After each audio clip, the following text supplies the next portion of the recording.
Hello friends, welcome back to my channel study with Ashish. तो सबसे पहले आप सभी का बहुत बहुत धन्यवाद मेरी पिछली वीडियोस को इतना लाइक और शेयर करने के लिए। तो अगर आप चैनल पर नए होंगे तो चैनल को सब्सक्राइब कर दीजिएगा। और इस वीडियो में हम आपको वन लाइनर बात करेंगे, क्योंकि बहुत ज़्यादा टाइम है नहीं, तो फटाफट हम लोग देख लेंगे एक एक लाइन में। बहुत सारे काम की चीज़ें हैं इसमें और बहुत सारे क्वेश्चन हैं, 30-35 से ज़्यादा भी क्वेश्चन है इसमें। तो चलिए क्वेश्चन को सॉल्व करते हैं। तो यहाँ पर देख सकते हैं आप, सीधा सीधा दिया गया है KVS exam pedagogy one liner 2023। तो चलिए फर्स्ट पे आते हैं। भारतीय विद्यालय के पुस्तकालयों का दोष, मतलब जो हमारे स्कूल में विद्यालय होते हैं, लाइब्रेरी होती है, उनका दोष क्या है। तो RTE, right to education act में दिया गया है साफ साफ कि विद्यालयों में जो पुस्तकालय होते हैं उसमें पुस्तकों की बहुत ज़्यादा कमी है। तो ये एक हो गया। चलिए नेक्स्ट वन पर चलते हैं। भारतीय विद्यालयों के संदर्भ में एक पाठ्य पुस्तक नहीं होनी चाहिए। मतलब इसमें आपको बताना है कि परीक्षा का एक अकेला आधार, कोई पाठ्य पुस्तक ऐसी ना हो जिसमें सिर्फ खाली परीक्षा का ही आधार हो, उसमें सारी चीज़ें समाज से लेके मतलब सारी चीज़ें उसमें जुड़ी होनी चाहिए, समावेशी इस प्रकार की। चलिए नेक्स्ट, इसी में एक लाइन यहाँ पर इंपॉर्टेंट है, बाला इसको ऐड कर दिया है। इसका फुल फॉर्म भी आ सकता है, बिल्डिंग एज लर्निंग एड। ये इसी में दिया गया है कि RTE एक्ट के अंदर। चलिए नेक्स्ट वन पर चलते हैं। तो नेक्स्ट क्वेश्चन RTE एक्ट से ही आ गया है डायरेक्ट। RTE एक्ट 2009 विद्यालय विकास योजना तैयार करता है। तो विद्यालय की विकास की योजना कौन तैयार करता है? तो ये तैयार करता है स्कूल मैनेजमेंट कमेटी। स्कूल की मैनेजमेंट कमेटी जो होती है वो तैयार करती है विद्यालय विकास योजना। अब RTE एक्ट की मैं आपको कुछ फैक्ट्स बता देता हूँ। इसमें 39 सेक्शन है और 7 चैप्टर हैं। तो इन सबको तो नहीं कराया जा सकता है क्योंकि टाइम बहुत कम है। इनके जो कुछ इंपॉर्टेंट सेक्शन है वो मैं आपको आगे बता दूंगा वीडियो में। तो चलिए नेक्स्ट पर चलते हैं। प्राइवेट ट्यूशन की बात हो गई है, तो ये ही RTE एक्ट 2009 में एक सेक्शन नंबर 28 दिया गया है कि जितने भी गवर्नमेंट एम्प्लॉई हैं या गवर्नमेंट टीचर हैं वो किसी भी प्रकार के प्राइवेट ट्यूशन नहीं पढ़ा सकते हैं। लेकिन ये भारत है, यहाँ पर सब जुगाड़ लगाकर कुछ ना कुछ करके पढ़ा ही रहे हैं। नेक्स्ट देख लीजिए, सेक्शन 27 दिया गया है। तो जितने सेक्शन इंपॉर्टेंट हैं इसके मैं करा दिखा दूंगा आपको। सेक्शन नंबर 27 में दिया गया है provision of deployment of teachers for non educational purpose. इसका मतलब यहाँ पर सीधा सीधा दिखा रहा है कि जो भी गवर्नमेंट टीचर्स हैं उनको आप किसी नॉन एजुकेशनल पर्पज़ में नहीं लगा सकते हैं। इनको खाली 3 चीज़ों में लगाया जा सकता है। एक पॉपुलेशन सेंसस में, जनगणना जब होती है तो देखते हैं आप, हमारे घर में जो आते हैं पूछने वो टीचर्स होते हैं। डिजास्टर रिफिल में, जैसे कोई भूकंप या कुछ भी ऐसा आ गया है जो क्लाइमेट से संबंधित है तो उसको रिफिल करने में भी इनका प्रयोग किया जा सकता है या इनसे काम लिया जा सकता है। और थर्ड है कि इलेक्शन ड्यूटीज़। यही ऐसे 3 हैं जिनमें हमारे जो सरकारी टीचर होते हैं या हम आप जो बनेंगे, इन तीनों में हम लोग से बस काम कराया जा सकता है और किसी में भी नहीं, क्योंकि ये RTE के सेक्शन 27 में सीधा सीधा दिया गया है। चलिए नेक्स्ट वन पर चलते हैं। मूल्यांकन उपकरण की स्वीकृत विशेषता नहीं है। मूल्यांकन जो उपकरण होता है जो हमारा एनालाइज करते हैं, एनालिसिस करते हैं, उसमें क्या नहीं है? तो सब्जेक्टिविटी। किसी भी चीज़ की सब्जेक्टिविटी ये डिसाइड नहीं कर सकती है, हमारे मूल्यांकन उपकरण को नहीं तय कर सकती है। चलिए नेक्स्ट वन पर चलते हैं। अधिगम के रूप में आकलन में अधिक सुगमता नहीं होती है। Assessment as learning may not be much facilitated by. तो क्या होगा इसका आंसर? मानकीकृत उपलब्धि परीक्षणों द्वारा। Standardization achievements test. चलिए नेक्स्ट वन देख लेते हैं। ये मैं आपको जल्दीबाजी में इसलिए करा रहा हूँ जिससे आप देख लीजिए वन लाइनर में, इसमें बहुत सारी चीज़ें आपको पेपर में इनडायरेक्ट डायरेक्ट देखने को मिलेंगी। तो चलिए नेक्स्ट वन है पाठ्यचर्या सहगामी गतिविधियाँ, को करिकुलर एक्टिविटीज़। मतलब यहाँ पर हमारे करिकुलर जो पाठ्यचर्या है उससे रिलेटेड है। अधिकतर बालक भाग लेने के लिए अभिप्रेरित हों। मतलब जितने ज़्यादा से ज़्यादा बच्चे हों उस स्कूल या कॉलेज के, वो ज़्यादा से ज़्यादा एक्टिविटी में भाग लें। तो ये पाठ्यचर्या सहगामी गतिविधियों के अंतर्गत आता है। चलिए नेक्स्ट वन देख लेते हैं। यहाँ पर सवाल NCF 2005 से है। NCF 2005 शिक्षकों हेतु दैनिक आधार पर दिन के पुनरावलोकन, नोट्स बनाने, अगले दिन पाठों के लिए सामग्री को सुव्यवस्थित करने के लिए समय। तो इनको कितना समय मिलता है? जो टीचर हैं वो अपनी रिव्यू कर लें, नोट्स मेकिंग कर लें, जिस स्टडी मटेरियल इकट्ठा कर लें, उसके लिए इनके पास कितना टाइम होता है? 45 मिनट्स का। चलिए नेक्स्ट वन देख लेते हैं। विद्यार्थी द्वारा विशेष क्षेत्र में अच्छा प्रदर्शन करने के लिए परीक्षण कौन सा किया जाता है? जैसे कोई स्टूडेंट है वो बहुत अच्छा परीक्षण कर रहा है, मतलब बहुत अच्छा काम कर रहा है, उसका परीक्षण करने के लिए कौन सा टेस्ट किया जाता है? तो अभिरुचि परीक्षण, एप्टीट्यूड टेस्ट। चलिए नेक्स्ट वन देख लेते हैं हम। आत्मसम्मान का निर्धारण, मतलब सेल्फ स्टीम, आत्मसम्मान आप सभी को पता है, जैसे हमारा आपके अंदर आत्मसम्मान होना चाहिए कुछ ना कुछ।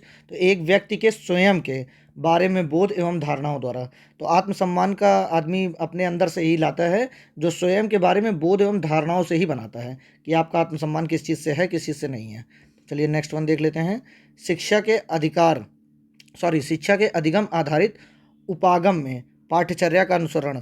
तो ये पाठ्यचर्या से फिर से क्वेश्चन है। तो ये क्या होता है? सर्पिल, स्पाइरल, इसको दिया किसने है? ब्रूनर ने। किस में आता है? कॉग्निटिव, संज्ञानात्मक में। तो इसका कॉग्निटिव है, इसको ब्रूनर ने दिया है, ये आपको बता दिया है मैंने। चलिए नेक्स्ट वन पर चलते हैं। यहाँ पर देखिए आपको एक दिया गया है नल करिकुलम। ये आप लोग बहुत ज़्यादा कंफ्यूज हैं इसमें। तो जो पढ़ाया ही ना जाए, मतलब जो इंक्लूड ही ना हो सिलेबस के अंदर, या हो भी तो उसको मतलब किसी भी प्रकार से छुआ ना जाए, जो सिलेबस में ना हो, कह सकते हैं आप। नेक्स्ट वन पर चलते हैं। लड़कों की अपेक्षा लड़कियों में लड़कियां तेज़ी से परिपक्व हो जाती हैं। तो ये बात एकदम सही है। इसको आपको अगर कहीं भी क्वेश्चन देखने को मिल ही सकता है। ये girls mature faster than boys, ये बात एकदम सही है और सिर्फ इसी पे आपको लगाना है। अभी यहाँ पे ऑप्शन अगर दिया रहे कि अधिकांश लड़के लड़कियों से तेज, तो ऐसा कुछ नहीं है, डायरेक्ट यहाँ पे रहेगा लड़कों की अपेक्षा लड़कियाँ तेजी से परिपक्व होती हैं। चलिए नेक्स्ट वन देख लेते हैं। यहाँ पर नेक्स्ट वन है मैकलीलैंड एंड एटकिंसन एंड लॉवेल। तो नीड अचीवमेंट्स, आवश्यकता की उपलब्धि कौन दिया है? तो मैकलीलैंड एटकिंसन, इनका नाम आपको याद रखना है, ये इनसे जुड़े हैं नीड अचीवमेंट्स से। नेक्स्ट वन देख लेते हैं।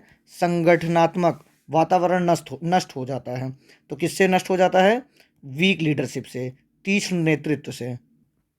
चलिए नेक्स्ट वन देख लेते हैं क्या है।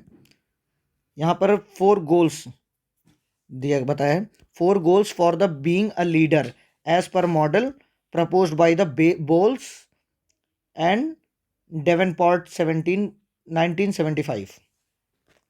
तो इनके द्वारा 4 मॉडल दिया गया है। इन चारों को मैं आपको दिखा देता हूँ। देखिए ये 2 मॉडल हैं जुड़े हुए एडमिनिस्ट्रेशन से, मतलब प्रशासन से।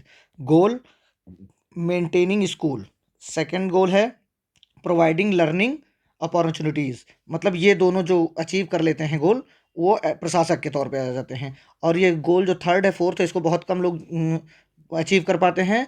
इसमें इनोवेटिंग हो गया और ये सेटिस्फाइंग नीड्स, ये दोनों जो अचीव कर लेते हैं उनको लीडर कहा जाता है। यहाँ पर आप देख सकते हैं मैंने आपको ये 4 गोल बता दिया है। ये बहुत इंपॉर्टेंट गोल्स हैं, इनको आपको याद रखने की ज़रूरत है। नेक्स्ट वन देख लेते हैं। रचनावाद के अनुसार अधिगम एक सक्रिय प्रक्रिया है। ये बहुत इंपॉर्टेंट लाइन है, इसको आप याद रख लीजिएगा। एक अनुभव, एक्सपीरियंस से ज्ञान का अर्थापन और निर्माण होता है। ये बहुत ही इंपॉर्टेंट लाइन है। रचनावाद के अनुसार अधिगम एक सक्रिय प्रक्रिया है, अनुभव, एक्सपीरियंस से ज्ञान का अर्थापन और निर्माण होता है। तो यहाँ पर आपको जो चीज़ें नहीं समझ में आएगी आप मुझे कमेंट के माध्यम से बता सकते हैं, तो मैं आपको उसको अब कमेंट करके या नेक्स्ट वीडियो में और अच्छे से बता दूंगा मैं। चलिए आपके लिए नेक्स्ट क्वेश्चन है। सर्वोत्तम संगठित शिक्षण कौन सा होता है? अधिगम अंतरालों की उपस्थिति न्यूनतम होती है। मतलब जो गैप्स होते हैं, चाहे टीचर स्टूडेंट गैप हो या किसी का भी गैप जो होता है, वो संगठित शिक्षण में बहुत ही दूरी कर देता है। या किसी भी चीज़ में, जैसे आपका कोई फर्म ही चल रही हो, अगर आपका एम्प्लॉय और मैनेजर से अगर दूर रहता है संबंध, तो वो अगर गैप है तो वो वहाँ पर समस्या है। चलिए नेक्स्ट वन देख लेते हैं। निर्देशन का मुख्य उद्देश्य होता है अधिगम में सम्मिलित कर पाना, स्वदिशा हेतु बढ़ा हुआ उत्तरदायित्व। इंग्लिश में भी आप देख लीजिए, increase responsibility for a self direction. चलिए नेक्स्ट वन देख लेते हैं। यहाँ पर देखिए आपको दिखा रहा हूँ मैं कि पीपल टीचर रेशियो, इसमें बहुत कन्फ्यूज़न रहती है। पीपल माने तो आप जानते हैं शिक्षार्थी, और टीचर माने तो जानते ही होंगे। तो यहाँ पर एक क्राइटेरिया तय किया गया है कि अगर 30 पीपल हैं तो 1 टीचर, यहाँ पर एक टीचर की संख्या रहेगी। ये किसके लिए? क्लास 1st to 5th के लिए। और अगर 35, तो यहाँ पर एक टीचर होगा 35 पे, 6 to 8 तक के लिए।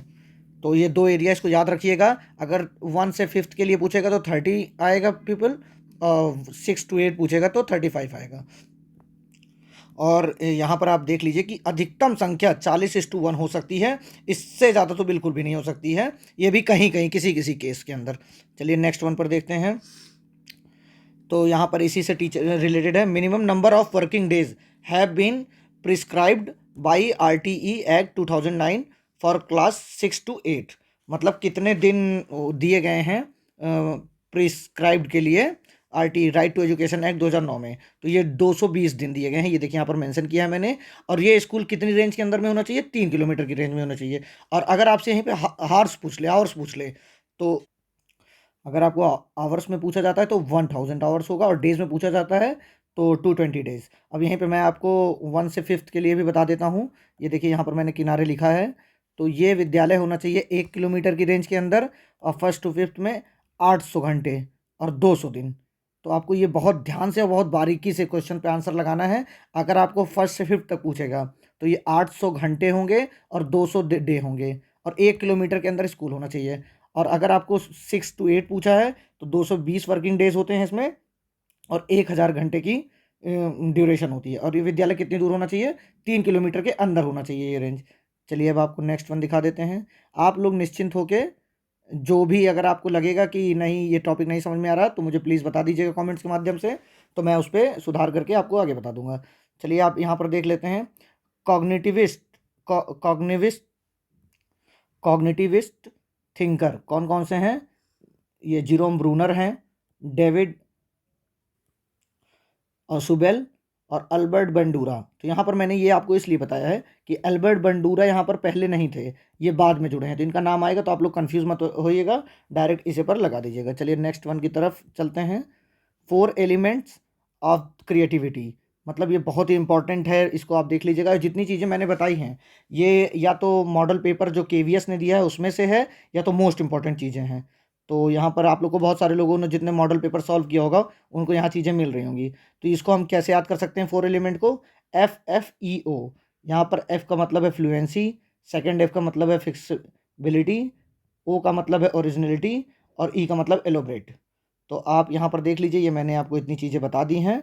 और अगर आपको मेरी वीडियो पसंद आई हो तो वीडियो को लाइक शेयर सब्सक्राइब ज़रूर कर दीजिए, और अपने ज़्यादा से ज़्यादा दोस्तों तक ये पहुँचाइए। और वीडियो को देखने के लिए बहुत बहुत धन्यवाद आपका।